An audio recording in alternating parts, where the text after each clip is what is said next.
এটা এমন একটা জগৎ যেখানে টাকার কোনো মূল্য নেই। এখানে সময়ই সব কিছু। এখানে যদি আপনাকে কোনো জিনিস কিনতে হয় তাহলে সেই জিনিসের বিনিময়ে আপনাকে আপনার জীবনের কিছুটা সময় দিতে হবে, তবেই আপনি সেই জিনিসটা কিনতে পারবেন। কিন্তু এই জগতে একটা ভালো জীবন কাটানোর জন্য আপনার কাছে সময় থাকাও জরুরি। কারণ এখানে যখন কোনো মানুষের বয়স 25 বছর হয়ে যায় তখন তার হাতে 1 বছরের সময় চালু হয়ে যায়। যেই মুহূর্তে কাউন্টডাউন শূন্য হয় সেই মুহূর্তেই সেই মানুষটি শেষ হয়ে যায়। ধনীদের কাছে এত সময় ছিল যে তারা 1000 বছরের জীবনও কাটাতে পারত। ধনীরা নিজেদের জন্য এক আলাদা জগৎ তৈরি করে নিয়েছিল যেখানে তারা শান্তিতে জীবনযাপন করছিল। কিন্তু অন্যদিকে ঘেটোর সিটিতে বসবাসকারী গরিব মানুষরা দিনরাত পরিশ্রম করে নিজেদের জন্য সময় উপার্জন করত, নইলে তাদের জীবন শেষ হয়ে যাবে। এই গরিবদের বস্তিতে উইল নামের এক যুবক থাকত যার ঘড়িতে মাত্র 23 ঘন্টা বাকি ছিল। উইল তার মায়ের সাথে থাকত। যেহেতু 25 বছরের পর বয়স থেমে যায় তাই তার মা 50 বছর বয়সী হয়েও খুব যুবতী দেখাতো। আজ উইলের মায়ের 50তম জন্মদিন ছিল। উইল তার মায়ের জন্মদিন পালন করার জন্য আগের রাতে ওভারটাইম করে একটি শ্যাম্পেনের বোতল নিয়ে এসেছিল। এটা দেখে উইলের মা খুব খুশি হন এবং উইলকে বলেন যে তিনি তার নাতি নাতনিদের দেখতে চান। তুমি কোনো মেয়েকে ডেট করছো না কেন? এর জবাবে উইল বলে এই সব জিনিসের জন্য সময় কার কাছে আছে। উইলের মা তাকে বলেন যে ইলেকট্রিসিটি বিল আর ব্যাংক থেকে নেওয়া লোন কালকের মধ্যে শোধ করতে হবে, নইলে ফাইন হতে পারে। তাই তিনি কাজে যাচ্ছিলেন এবং পরের দিন রাতের মধ্যে সব বিল আর লোন শোধ করে ফিরে আসবেন। তিনি বলেন আমার কাছে মাত্র 3 দিন সময় আছে। বিল আর লোন শোধ করতে প্রায় সব সময় খরচ হয়ে যাবে। তাই কাল সন্ধ্যায় তুমি অবশ্যই বাস স্টপে আমার জন্য অপেক্ষা করবে, যাতে আমার সময় শেষ হওয়ার আগে আমি তোমার থেকে কিছুটা সময় নিতে পারি। উইল রাজি হয়ে বলে ঠিক আছে, আমি সময় মতো পৌঁছে যাব। যাওয়ার আগে উইলের হাত ছুঁয়ে তার শরীরে 30 মিনিট সময় ট্রান্সফার করে দেন, যাতে উইল ভালো করে নাস্তা কিনে খেতে পারে। এরপর দুজনেই নিজেদের কাজে বেরিয়ে পড়ে। রাস্তায় উইলের কাছে একটি ছোট মেয়ে আসে। সে উইলকে একটি ক্যাপসুল দিয়ে তার থেকে কিছুটা সময় চায়। উইল এসে সেই ছোট্ট মেয়েটিকে ক্যাপসুলে নিজের জীবনের 5 মিনিট সময় দিয়ে দেয় এবং সে চলে যায়। এখানে আমরা জানতে পারি যে এরা নিজেদের সময় ক্যাপসুলে জমা করতে পারে, যা তারা যে কোনো সময় ব্যবহার বা ট্রান্সফার করতে পারে। এরপর উইল কাজের জন্য ফ্যাক্টরিতে পৌঁছায়। কাজ শুরু করার আগে সে কফি নিতে যায়, কিন্তু সেখানে দেখে যে সব কিছুর দাম দ্বিগুণ হয়ে গেছে। আগে যেখানে কফি 2 মিনিটে পাওয়া যেত এখন তার দাম বেড়ে 4 মিনিট হয়ে গেছে। এখানে যে কোনো সময় যে কোনো জিনিসের দাম বাড়িয়ে দেওয়া হয় কোনো ঘোষণা ছাড়াই। এই ব্যাপারটা উইলের খুব খারাপ লাগে। বাধ্য হয়ে উইল কফির জন্য নিজের জীবনের 4 মিনিট দিয়ে কাজে লেগে পড়ে। সারাদিন কাজ করার পর রাতে উইল তার বন্ধুর সাথে একটি বারে যায়। উইলের বন্ধু ছিল 1 নম্বরের মাতাল। সে সারাক্ষণ নেশায় ডুবে থাকত। উইলের বন্ধু ইশারায় জানায় যে একজন লোক সবাইকে বিনামূল্যে মদ খাওয়াচ্ছে এবং তার কাছে প্রচুর সময় আছে। এই শুনে উইল যখন সেই লোকটির দিকে তাকায় তখন দেখে যে তাকে মেয়েরা ঘিরে রেখেছে। উইলের নজর যখন লোকটির ঘড়িতে পড়ে সে দেখে তার কাছে 116 বছর সময় আছে। এটা দেখে উইল বুঝে যায় যে লোকটি গ্রিনিচ সিটির, কারণ ঘেটো সিটিতে মানুষের কাছে বড়জোর 2 দিনের সময় থাকে। উইল সেই লোকটির কাছে গিয়ে তাকে সতর্ক করতে থাকে যে তার এখানে থাকা উচিত নয়, এখানে চোরের ভয় আছে, লোকেরা তাকে মেরে তার সময় চুরি করে নেবে, তাই তার দ্রুত এখান থেকে চলে যাওয়া উচিত। কিন্তু লোকটি উইলের কথায় গুরুত্ব না দিয়ে তাকে উপেক্ষা করে মদ খেতে থাকে। তখনই সেই বারে ফর্টিস নামের এক গ্যাংস্টার তার দল নিয়ে আসে, যাকে দেখে সবাই পালিয়ে যায়। আসলে এরা ছিল শহরের সবচেয়ে বড় গুন্ডা, যারা মানুষের কাছ থেকে জোর করে সময় ছিনিয়ে নিত। উইলের বন্ধু উইলকে ধরে নিয়ে যাওয়ার চেষ্টা করে, কিন্তু উইল যেতে রাজি হয় না এবং এক কোনায় লুকিয়ে সব দেখতে থাকে। ফর্টিস সেই ধনী লোকটির কাছ থেকে তার সব সময় লুটতে এসেছিল। ফর্টিস তাকে পাঞ্জা লড়ার চ্যালেঞ্জ জানায় এবং বলে যে হারবে সে তার সব সময় বিজয়ীকে দিয়ে দেবে। এই টাইম ফাইট ছিল আর্ম রেসলিংয়ের মতো, যেখানে দুজনকে একে অপরের কবজি ধরতে হতো। যার কবজি নিচে যেত তার সময় কমতে শুরু করত এবং সেই সময় অন্যজনের হাতে ট্রান্সফার হতে থাকতো, যার কবজি ওপরে থাকতো। এইভাবে বিজয়ী ব্যক্তি অন্যজনের শরীর থেকে সব সময় নিজের শরীরে জমা করে তাকে মেরে ফেলত। ফর্টিস লোকটিকে জিজ্ঞাসা করে সে প্রস্তুত কিনা। ধনী লোকটি বলে যে সে অনেক বেশি মদ্যপান করেছে, তাই তার কিছুটা সময় দরকার। তারপর সে চ্যালেঞ্জের জন্য প্রস্তুত। ফর্টিস বলে ঠিক আছে, এটাই তোমার শেষ ইচ্ছা, যাও আমি তোমাকে তৈরি হওয়ার জন্য কয়েক মিনিট দিচ্ছি। ফর্টিস তার সাথে নিজের একজন লোকও পাঠিয়ে দেয় যাতে সে পালাতে না পারে। ধনী লোকটি বাথরুমে গিয়ে বমি করতে থাকে, কারণ তার নেশা চড়ে গিয়েছিল। এই অবস্থায় ফর্টিসের সাথে পাঞ্জা লড়লে তার হার নিশ্চিত ছিল। তখনই সেখানে উইল আসে। সে ফর্টিসের লোকটিকে মেরে ধনী লোকটিকে সেখান থেকে বের করে নিয়ে যায় এবং এক নিরাপদ জায়গায় নিয়ে আসে। উইল তাকে বলে আমি তোমায় বলেছিলাম তোমার জীবনে ঝুঁকি আছে, তুমি জেনে শুনে কেন নিজের সময় নষ্ট করছো? লোকটি উইলকে নিজের নাম হেনরি বলে এবং তার বয়স জানতে চায়। উইল জানায় তার বয়স 28 বছর। হেনরি বলে আমার বয়স 105 বছর আর আমি এখন জীবন নিয়ে ক্লান্ত। আমি আমার জীবনের সব কিছু উপভোগ করেছি এবং এখন আমার এই জীবনের প্রয়োজন নেই, আমি বাঁচতে চাই না। এটা শুনে উইল অবাক হয়ে জিজ্ঞাসা করে, তুমি আখির কি বলতে চাও? হেনরি বলে, মনে হচ্ছে তুমি এখনো সত্যিটা জানো না। তুমি কি কখনো ভেবেছো এই দুনিয়ায় আলাদা আলাদা টাইম জোন কেন বানানো হয়েছে? কেন তোমাদের ঘেটো টাইম জোনে যে কোনো সময় জিনিসের দাম আর ট্যাক্স বাড়িয়ে দেওয়া হয়? আসলে মুদ্রাস্ফীতি ইচ্ছে করে বাড়ানো হয় যাতে গরিব মানুষ মরতে থাকে, আর তাদের মৃত্যুর ফায়দা গ্রিনিচ টাইম জোনের ধনী লোকেরা পায়। এই পুরো সিস্টেমটাই তাদের বানানো। ভাবো তো, গ্রিনিচ টাইম জোনে মানুষের কাছে হাজার হাজার বছর বাঁচার সময় আছে, কিন্তু এখানে ঘেটোতে তোমরা প্রতিদিন বাঁচার জন্য পরিশ্রম করো। এমনটা হয় কারণ তারা তোমাদের এটা করতে বাধ্য করেছে। তারা তোমাদের বেশি সময় দিতেই চায় না, যাতে তোমরা বাধ্য হয়ে তাদের জন্য কাজ করতে থাকো। তারা জিনিসের দাম বাড়িয়ে তোমাদের বেশি সময় খরচ করতে বাধ্য করে, যাতে তোমাদের সময় দিয়ে তারা চিরকাল বাঁচতে পারে। তারা তাদের জীবনের প্রত্যেকটা দিন গরিবদের মৃত্যুর থেকে জোগাড় করেছে, আর আমি এমন জীবন কাটাতে চাই না যা কোনো গরিব অসহায় মানুষের মৃত্যুর থেকে পাওয়া। উইল বুঝে যায় যে হেনরি খুবই ভালো মনের মানুষ। হেনরি উইলকে জিজ্ঞাসা করে, তোমার কাছে যদি আমার মতো এত সময় থাকতো তাহলে তুমি কি করতে? উইল হেসে বলে, সবার আগে আমি বারবার সময় দেখা ছেড়ে দিতাম, কারণ সেই সময়ও উইলের কাছে মাত্র 18 ঘন্টা ছিল। সে ঘুমানোর আগে পরে খাওয়ার সময় সব সময় নিজের ঘড়ি দেখত, কারণ তার ভয় করত যে তার সময় শেষ হয়ে যাবে আর সে মরে যাবে। উইল বলে, আমার মা বাড়ি সামলানোর জন্য খুব পরিশ্রম করে। আমার কাছে যদি তোমার মতো এত সময় থাকতো তাহলে আমি আমার মায়ের জন্য গ্রিনিচ সিটিতে একটা ভালো বাড়ি কিনতাম, আর আমরা দুজনে সেখানে শান্তিতে জীবন যাপন করতাম। এরপর উইল হেনরিকে বলে, আজ রাত আমাদের এখানেই থাকতে হবে, সকালের মধ্যে বিপদ কেটে যাবে, তখন তুমি নিজের বাড়ি ফিরে যেতে পারবে। এরপর তারা দুজনেই ঘুমিয়ে পড়ে। সকালে উঠে হেনরি দেখে উইল তখনও ঘুমোচ্ছে। সে উইলের কাছে আসে এবং তার কাছে যা সময় ছিল সবটা উইলকে ট্রান্সফার করে দিয়ে নিজের কাছে মাত্র কয়েক মিনিট রেখে সে একটা ব্রিজের ওপর গিয়ে বসে থাকে। উইল যখন ঘুম থেকে ওঠে তখন দেখে হেনরি সেখানে নেই। ঘুম থেকে ওঠার পর অভ্যাস মতো সে নিজের ঘড়ির দিকে তাকায়। উইলের ঘড়িতে 116 বছর যোগ হয়ে গিয়েছিল। এটা দেখে তার চোখ ছানা বড়া হয়ে যায়। সে ভাবে যে সে এখনও ঘুমোচ্ছে আর স্বপ্ন দেখছে। এরই মধ্যে উইলের নজর জানালার ওপর পড়ে, যেখানে লেখা ছিল, আমার সময় নষ্ট করো না। সে বুঝে যায় যে হেনরি তাকে নিজের সব সময় দিয়ে দিয়েছে। তখনই উইল হেনরিকে দূরে একটা ব্রিজের ধারে বসে থাকতে দেখে। উইল দ্রুত হেনরির দিকে দৌড়ে যায়, কিন্তু ততক্ষণে অনেক দেরি হয়ে গিয়েছিল, কারণ হেনরির কাছে আর মাত্র কয়েক সেকেন্ড বাকি ছিল। আর একটু পরেই সে একটা ঝট্টায় মরে ব্রিজ থেকে নিচে জলে পড়ে যায়। হেনরির মৃত্যুতে উইল খুব দুঃখ পায়। এখন উইলের কাছে 116 বছরের জীবন ছিল এবং সে বুঝে যায় যে সে যদি এখানে থাকে তাহলে লোকেরা ভাববে যে হেনরিকে সেই মেরেছে। উইল দ্রুত তার বন্ধুর কাছে যায়। উইলের হাতে এত সময় দেখে তার বন্ধু অবাক হয়ে যায়। এরপর উইল বন্ধুত্বের খাতিরে তার বন্ধুকে 10 বছরের সময় দেয়। এটা দেখে তার বন্ধু তাকে মন থেকে ধন্যবাদ জানায়। উইল বলে, আমার জন্য এখানে থাকা আর ঠিক নয়, কারণ এত সময় দেখে যে কেউ আমাকে মেরে আমার সময় ছিনিয়ে নিতে পারে। এখন আমি আমার মায়ের জন্য গ্রিনিচ সিটিতে একটা ভালো বাড়ি কিনতে পারবো আর সেখানে একটা নিরাপদ জীবন কাটাতে পারবো। এরপর উইল তার বন্ধুকে বিদায় জানিয়ে সেখান থেকে বেরিয়ে পড়ে এবং সোজা সেই বাসস্টপে মায়ের জন্য অপেক্ষা করতে থাকে, যেখানে দুদিন আগে তার মা তাকে বলেছিল যে সে ইলেকট্রিসিটি বিল আর ব্যাংকের লোন শোধ করে পৌঁছাবে। অন্যদিকে উইলের মা সব লোন আর বিল শোধ করার পর বাড়ি ফেরার জন্য বাসে ওঠেন, কিন্তু তখনই তিনি জানতে পারেন যে একদিনের মধ্যেই বাসের টিকিটের দাম দ্বিগুণ হয়ে গেছে। আগে যেখানে টিকিট 1 ঘন্টায় পাওয়া যেত, এখন দাম বেড়ে 2 ঘন্টা হয়ে গেছে। এটা দেখে উইলের মা খুব চিন্তিত হয়ে পড়েন, কারণ তার কাছে মাত্র 1.5 ঘন্টা বাকি ছিল। তিনি বাস ড্রাইভারকে অনুরোধ করেন যে পরের স্টপে তার ছেলে বাকি সময় দিয়ে দেবে, কিন্তু ড্রাইভার সরাসরি মানা করে দেয় এবং বলে সময় না থাকলে হেঁটে চলে যান। কিন্তু উইলের মা জানতেন যে পরের বাস স্টপ অনেক দূরে, হেঁটে গেলেও পৌঁছতে 2 ঘন্টা লাগবে। সেই সময় বাসে অনেক যাত্রী ছিল। উইলের মা তাদের কাছে অনুরোধ করেন, কিন্তু কেউ তার সাহায্য করে না।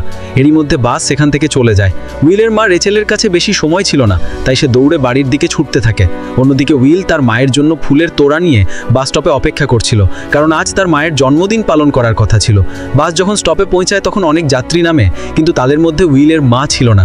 উইল এটা দেখে চিন্তিত হয়ে পড়ে এবং বুঝে যায় যে তার মা নিশ্চয়ই বিপদে পড়েছে। সে তক্ষুনি মায়ের খোঁজে দৌড়তে শুরু করে। ওদিকে রেচেলের কাছে আর মাত্র কয়েক মিনিট বাকি ছিল। সে রাস্তায় আসা গাড়ি এবং মানুষের বাড়ির দরজা ধাক্কা দিয়ে তাদের কাছ থেকে একটু সময় ধার চাইছিল, কিন্তু কেউ তাকে সাহায্য করতে রাজি ছিল না। এদিকে উইল কিছুটা এগোতেই তার মাকে দৌড়ে আসতে দেখে। মাকে দৌড়তে দেখে উইল বুঝে যায় যে তার কাছে বেশি সময় নেই। সে নিজের হাত বাড়িয়ে দ্রুত মায়ের দিকে দৌড়তে থাকে। ওদিকে রেচেলের কাছে আর মাত্র 10 সেকেন্ড বাকি ছিল। সেও পুরো গতিতে উইলের দিকে ছুটছিল, কিন্তু যেই মুহূর্তে রেচেল তার ছেলে উইলের কাছে পৌঁছায় তার সময় শেষ হয়ে যায় এবং সে মারা যায়। এটা দেখে উইল খুব কষ্ট পায়, কারণ সে তার মায়ের জন্য কত কি না ভেবেছিল। সে চিৎকার করে কাঁদতে লাগলো। পরদিন সকালের মধ্যে হেনরির মৃতদেহ টাইম কিপারদের হাতে আসে। এই টাইম কিপাররা সেখানে তদন্ত করে। সেই দুনিয়ার টাইম কিপাররা ছিল পুলিশের মতো, তাদের কাজ ছিল অপরাধ দমন করা। টাইম কিপারদের অফিসার রেমন্ড সেই জায়গাটা ভালো করে তদন্ত করে, কিন্তু কোনো সূত্র পায় না। তখনই রেমন্ডের নজর ব্রিজের কাছে লাগানো সিসিটিভি ক্যামেরার দিকে যায়। সে সিসিটিভি ফুটেজ চেক করার জন্য সিসিটিভি রুমে যায়। অন্যদিকে উইল বুঝে যায় যে তার মায়ের মৃত্যুর জন্য গ্রিনিচের লোকেরাই দায়ী, যারা ঘেটো শহরের মানুষদের এক সেকেন্ডের জন্য ভিখারি বানিয়ে দিয়েছে। এবার উইল তাদের থেকে বদলা নেওয়ার জন্য গ্রিনিচের দিকে রওনা হয় এবং এখান থেকেই আসল গল্প শুরু হয়। গ্রিনিচ সিটিতে প্রবেশ করার জন্য উইলকে 1 বছরের সময় খরচ করতে হয় এবং সে সেখানে পৌঁছায়। সেখানে গিয়ে যখন উইল ধনী লোকেদের জীবনযাত্রা দেখে, তখন তার চোখ ছানা বড়া হয়ে যায়। সেখানকার লোকেদের কাছে এত সময় ছিল যে তারা মরার কথা ভুলেই গিয়েছিল। এমনকি ধনী লোকেদের বডিগার্ডদের কাছেও 100 বছরের বেশি সময় ছিল। এটা দেখে উইল রাগে লাল হয়ে যায়, কারণ সে যে শহর থেকে এসেছিল সেখানে লোকেদের কাছে মাত্র 24 ঘন্টার জীবন ছিল। উইল সেখানে একটা দামি হোটেলে থাকে। খাওয়ার সময় এক খুব সুন্দরী মেয়ে উইলের দিকে তাকায়, যেন উইলের তাকে পছন্দ হয়েছে। অন্যদিকে টাইম কিপার রেমান্ড হেনরির মৃত্যুর সময় সিসিটিভি ফুটেজ চেক করছিল। তখনই ফুটেজে সে উইলকে দেখতে পায়। যদিও ক্যামেরা হেনরিকে ব্রিজ থেকে পড়তে রেকর্ড করেনি, কিন্তু ফুটেজে উইলকে ব্রিজের কাছে দাঁড়িয়ে থাকতে দেখা যাচ্ছিল, যা দেখে রেমান্ডের উইলকে সন্দেহ হয়। তাই রেমান্ড তার টিমকে উইলের ব্যাপারে তথ্য সংগ্রহ করতে বলে। তদন্তের সময় টাইম কিপাররা জানতে পারে যে উইল নামের এক ব্যক্তি অনেক সময় খরচ করে গ্রিনিচ সিটিতে প্রবেশ করেছে। এতে রেমান্ড নিশ্চিত হয়ে যায় যে উইলি হেনরিকে মেরেছে। রেমান্ড তখনই তার টিম নিয়ে গ্রিনিচ শহরের দিকে রওনা হয়। অন্যদিকে গ্রিনিচ শহরে উইল এক ক্যাসিনোতে আসে, যেখানে কিছু ধনী লোক পোকার খেলছিল। উইলও তাদের সাথে বসে পড়ে। এক নতুন লোককে দেখে তারা হাসতে শুরু করে, কিন্তু উইল জুয়া খেলায় পারদর্শী ছিল। আজ তার কাছে ধনীদের থেকে পয়সা বের করার সবচেয়ে ভালো সুযোগ ছিল।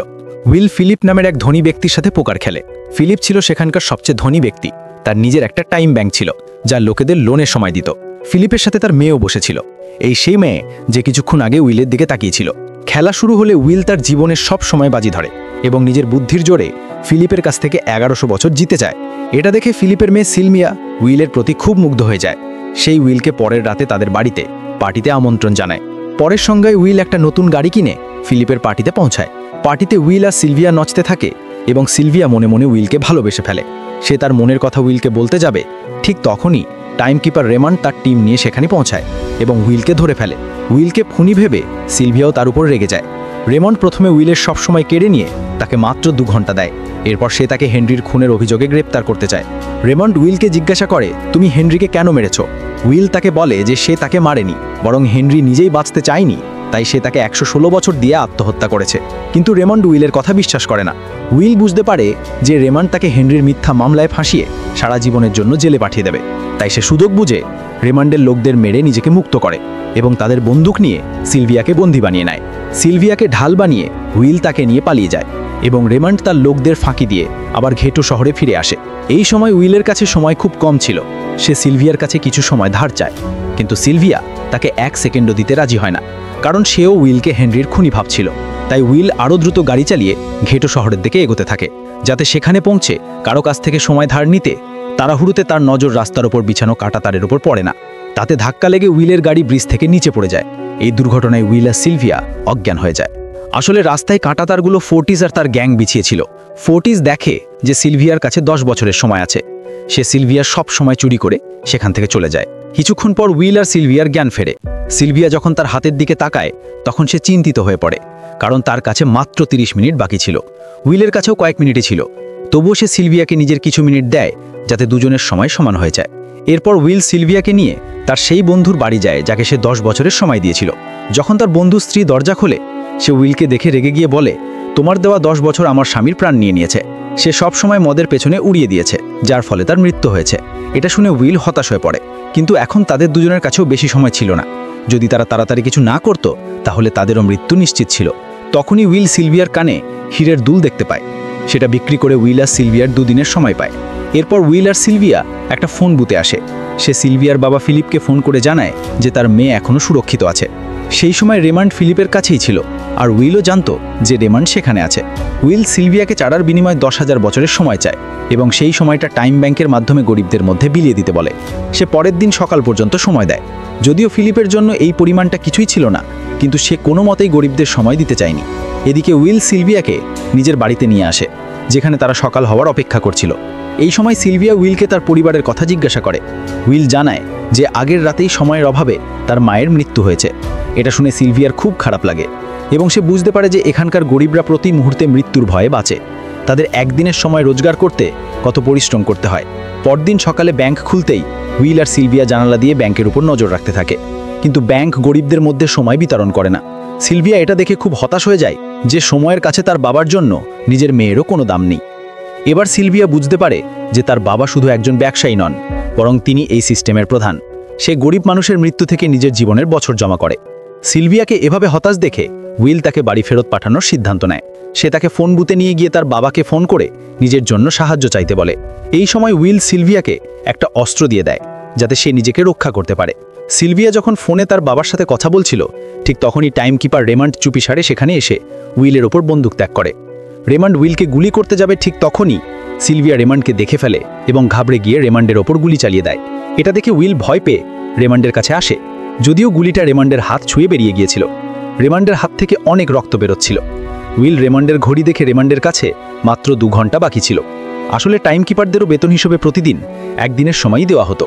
উইল বুঝতে পারে যে যতক্ষণ রেমান্ডের কাছে তার টিম পৌঁছাবে ততক্ষণে বেশি রক্তক্ষরণের কারণে তার মৃত্যু হয়ে যাবে।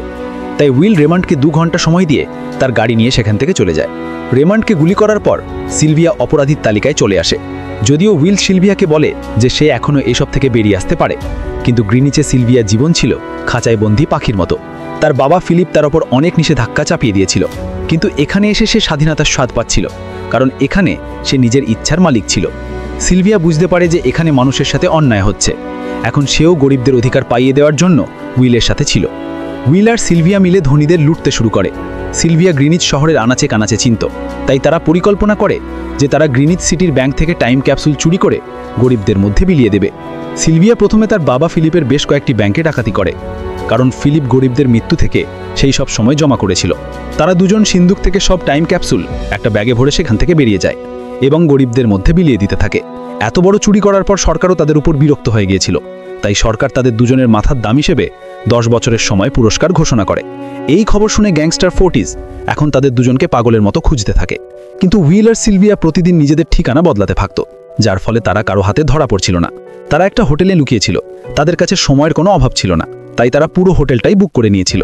ফোর্টিস তাদের খুঁজতে খুঁজতে সেই হোটেলের বাইরে পৌঁছায়।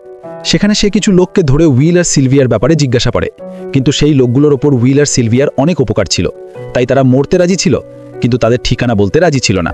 কিন্তু ফোর্টিস যখন তাদের ওপর খুব জোর জবরদস্তি করে, তখন তাদের মধ্যে একজন মৃত্যুর ভয়ে ফোর্টিসকে সেই হোটেলের কথা বলে দেয় যেখানে উইল আর সিলভিয়া লুকিয়েছিল।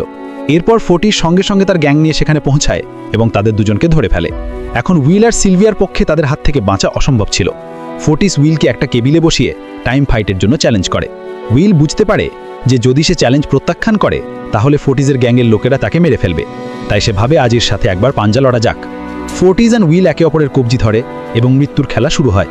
ফোর্টিস ছিল একজন দক্ষ খেলোয়াড়। সে শুরুতেই উইলের হাত নিচে নামিয়ে দেয়, যার ফলে উইলের সময় দ্রুত ফোর্টিসের মধ্যে ট্রান্সফার হতে থাকে। কিন্তু উইল একদমই জোর লাগাচ্ছিল না, যেন সে ইচ্ছে করেই হারছিল। কিন্তু যেই মুহূর্তে উইলের জীবনে মাত্র 3-4 সেকেন্ড বাকি ছিল, তখনই উইল তার শক্তি দেখায় এবং এক ঝটকায় ফোর্টিসের হাত নিচে নামিয়ে দেয়। ফোর্টিসের চোখ ছানা বড়া হয়ে যায়। সে পুরো জোর লাগিয়ে নিজের হাত উপরে তোলার চেষ্টা করছিল, কিন্তু উইলের শক্তির সামনে সে দুর্বল হয়ে পড়েছিল। এটা দেখে ফোর্টিসের লোকদের নজর তার ঘড়ির ওপর আটকে যায়। এখন তার বস মরতে চলেছিল। এই সুযোগে উইল তার জুতো থেকে বন্দুক বের করে চোখের পলকে ফোর্টিসের সব লোককে গুলি করে দেয়, কারণ সে যদি এটা না করত তাহলে তারা তাকে মেরে ফেলত। এর সাথে ফোর্টিসের সময় শূন্য হয়ে যায় এবং সেও মারা যায়। উইল আর সিলভিয়া দ্রুত সেখান থেকে পালিয়ে যায়। এই সময় তারা দেখে যে ধনীরা পুরো খেলাটাই পাল্টে দিয়েছে। উইল আর সিলভিয়া যতটা সময় গরিবদের মধ্যে বিলিয়েছিল তার কোনো মূল্যই আর ছিল না, কারণ ধনীরা মুদ্রাস্ফীতির হার অনেক গুণ বাড়িয়ে দিয়েছিল। এটা দেখে উইল নিজেকে পরাজিত মহসুস করে এবং ভাবে যে সে কখনোই গরিবদের অধিকার ফিরিয়ে দিতে পারবে না। সে সিলভিয়াকে বলে যে এখন সব শেষ হয়ে গেছে, যদি তারা লোকেদের মধ্যে 1000 বছরও বিলিয়ে দেয়, ধনীরা মুদ্রাস্ফীতি আরও বাড়িয়ে দেবে, যার ফলে লোকেদের অবস্থা কোনোদিনও উন্নতি হবে না। সিলভিয়া বলে নিশ্চয়ই কোনো না কোনো উপায় থাকবে। উইল বলে আমাদের লক্ষ লক্ষ বছর চুরি করে এদের দিতে হবে, তবেই আমরা মুদ্রাস্ফীতি নিয়ন্ত্রণ করতে পারবো। যদিও এটা সহজ ছিল না, কিন্তু সিলভিয়া এর জন্য একটা পরিকল্পনা ভেবে রেখেছিল। পরদিন সকালে ফিলিপ যখন তার বডিগার্ডের সাথে অফিসে পৌঁছায়, তখন সিলভিয়া সেখানে আসে এবং তার বাবাকে বলে যে সে আত্মসমর্পণ করতে চায়। তখন সব গার্ড সিলভিয়ার উপর বন্দুক তাক করে। কিন্তু ঠিক তখনই পেছন থেকে গার্ডের বেশে লুকিয়ে থাকা উইল সেখানে আসে। সে ফিলিপের মাথায় বন্দুক রেখে তার মাধ্যমে লকারের দরজা খোলায়। উইল আর সিলভিয়া ফিলিপের লকার থেকে একটা টাইম ক্যাপসুল চুরি করে নেয়, যেখানে 10 লাখ বছরের সময় ছিল। এই টাইম ক্যাপসুলের প্রতিটি বছর গরিবদের মৃত্যু থেকে এসেছিল। উইল আর সিলভিয়া সেই টাইম ক্যাপসুল নিয়ে পালিয়ে যায়। এদিকে রেমন্ড যখন এই খবর পায়, সে সঙ্গে সঙ্গে উইল আর সিলভিয়ার পিছু নেয়। রেমন্ড যখন তার হাতের ঘড়ির দিকে তাকায়, তখন তার কাছে 1 ঘন্টারও কম সময় বাকি ছিল। সে হেডকোয়ার্টারে ফোন করে বলে, আমার বেতন ক্যাপসুলে পাঠিয়ে দাও, আমার কাছে সময় কম। কিন্তু সে তার শরীরে ক্যাপসুল থেকে সময় ট্রান্সফার করার আগেই উইলের গাড়ি দেখতে পায়, এবং সে ক্যাপসুল থেকে সময় ট্রান্সফার না করেই তাদের পিছু নেয়। কারণ যদি সেই 10 লাখ বছর গরিবদের কাছে চলে যেত, তাহলে ঘেটো টাইম জোনে প্রত্যেক মানুষ অমর হয়ে যেত, এবং ধনীদের বানানো পুরো সিস্টেমটাই ধ্বংস হয়ে যেত। রেমন্ড উইল আর সিলভিয়াকে ধরার জন্য তার সর্বশক্তি দিয়ে চেষ্টা করে, কিন্তু সে তাদের থামাতে পারে না। উইল আর সিলভিয়া রেমন্ডকে ফাঁকি দিয়ে ঘেটো শহরে চলে আসে এবং সেই টাইম ক্যাপসুলটি একটা বাচ্চার হাতে তুলে দেয়। তারা জানতো যে রেন্ট সরাসরি তাদের পিছু পিছু ঘেটো শহরে পৌঁছাবে, তাই তারা সেই জায়গা ছেড়ে একটা নির্জন জায়গায় চলে যায়। ওদিকে তারা ঘেটো শহরের লোকেদের মধ্যে লক্ষ লক্ষ বছর বিলিয়ে দিয়ে তাদের অমর করে দিয়েছিল, কিন্তু তাদের নিজেদের কাছেই খুব কম সময় বাকি ছিল। দুর্ভাগ্যবশত ঠিক সেই মুহূর্তে রেন্ট তাদের ধরে ফেলে। রেন্ট উইলকে হুমকি দিয়ে বলে, যদি তোমার জীবন প্রিয় হয় তাহলে চুরি করার সব সময় ফিরিয়ে দাও। তখন উইল তাকে নিজের ঘড়ির সময় দেখায়। উইল আর সিলভিয়ার কাছে মাত্র কয়েক মিনিট বাকি ছিল। উইল রেমন্ডকে বলে, তুমি ভুলে যাওনি তো? মনে আছে যখন তুমি মরতে বসেছিলে তখন আমি তোমাকে কিছু সময় ধার দিয়েছিলাম? সময় তো তোমার আমাকে ফেরত দেওয়া উচিত। এই শুনে রেমন্ডের মনে পড়ে যে উইল আর সিলভিয়াকে ধরার তাড়ায় সে নিজের সময়ের দিকে খেয়ালই করেনি। যখন সে তার ঘড়ির দিকে তাকায়, তখন তার কাছে মাত্র 5 সেকেন্ড বাকি ছিল, যা দেখতে দেখতে শূন্য হয়ে যায় এবং রেমন্ড মারা যায়। উইল আর সিলভিয়া রেমন্ডের হাত থেকে বেঁচে গিয়েছিল, কিন্তু তাদের দুজনের কাছেও আর মাত্র 1 মিনিট বাকি ছিল। তার উপর সেই নির্জন এলাকায় তাদের সাহায্য করার মতো কেউ ছিল না। তারা নিজেদের মৃত্যু স্পষ্ট দেখতে পাচ্ছিল।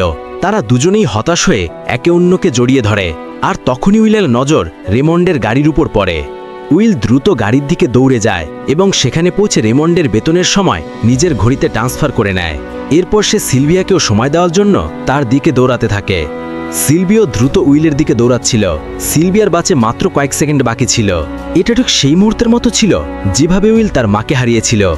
উইল তার মাকে হারাতে চায়নি। উইল সিলভিয়ার খুব কাছেই ছিল, কিন্তু তখনই সিলভিয়া উইলের বাহুতে ঢলে পড়ে। ভাগ্যক্রমে উইল সঠিক সময় সিলভিয়ার হাত ধরে ফেলেছিল, যার ফলে তার জীবন বেঁচে যায়। উইল আর সিলভিয়ার দৌলতে এখন ডেইটন শহরের সব লোক অমর হয়ে গিয়েছিল। এখন তাদের 1 ঘন্টা রোজগারের জন্য ফ্যাক্টরিতে কাজ করার প্রয়োজন ছিল না। তারা সবাই নিজেদের স্বপ্ন পূরণ করতে গ্রিনিচ শহরের দিকে রওনা হয়, যার ফলে ধনীরা বানানো পুরো সিস্টেমটাই ব্যর্থ হয়ে যায়। আর এরই সাথেই গল্পটি শেষ হয়ে যায়।